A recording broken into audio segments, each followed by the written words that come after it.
کنتم فی ریب مما نزلنا. اب اللہ کے رسول صلی اللہ علیہ وسلم جو قرآن تمہارے لیے پیش کر رہے ہیں، اگر اس میں تو شک ہے کہ یہ دراصل رب العالمین کی طرف سے نہیں ہے، تو فرمایا کہ اگر تمہیں ریب ہے جو ہم نے اپنے بندے پر نازل کیا ہے یعنی قرآن، فاتوا بسورہ، تو لاؤ ایک سورت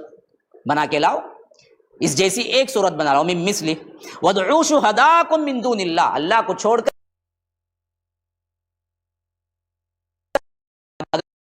ہے ان لوگوں کے لیے جو ایمان لائے، وعملوا الصالحات، اور نیک عمل کیے، کہ ان لہم جنات، ان کے لیے باغات ہیں، تجری من تحتها الانہار، جس کے نیچے کیا ہے، نہریں بہ رہی ہیں، کلما رزقوا منها من ثمرۃ رزقا، کہ جب کبھی انہیں کھانے کے لیے کوئی پھل دیے جائیں گے تو وہ ہم شکل ہوں گے، ہاں ایسے پھل دیں گے جس میں اتنی تکلیف بھی نہیں ہوگی کہ یہ کیسا پھل ہے، اس کی سوچ میں انسان پریشان ہو، بلکہ سیب دیں گے تو دنیا کے سیب کی طرح ہی کوئی سیب ہوگا،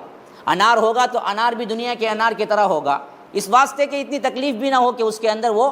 کھانے میں پریشانی ہو، لیکن جب کھائیں گے تو ٹیسٹ بالکل الگ ہوگا. تو فرمایا کہ جیسے ان کے سملر، ان کو کیا ہے، دنیا کے سملر پھل دیں گے تو جنتی کہیں گے قالوا ھذا الذی رزقنا من قبل واتوا به متشابہا، یہ تو وہی ہے جو کیا ہے ہم دنیا میں بھی کھایا کرتے تھے، اسی کے متشابہ پھل ہیں یہ، لیکن یہ ٹیسٹ میں بالکل جنتی ہوں گے، دیکھنے میں لگ رہے ہوں گے کہ یہ دنیاوی کے پھل ہیں. تو فرمایا کہ وَلَهُمْ فِيهَا أَزْوَاجٌ مُطَهَّرَةٌ، اور ہم وہاں پر پاکیزہ بیبیاں دیں گے، یعنی حور دیں گے، یا یہ ہے کہ پاکیزہ بیبیوں سے مراد کیا ہیں، جو مسلمان عورتیں جائیں گی اللہ تعالیٰ ان کو بھی حوروں سے بڑا درجہ دے گا، یہ بھی کیا ہیں، ان سے بھی شادیاں ہو سکتی ہیں. تو فرمایا کہ وَهُمْ فِيهَا خَالِدُونَ، اس میں وہ ہمیشہ ہمیشہ رہیں گے.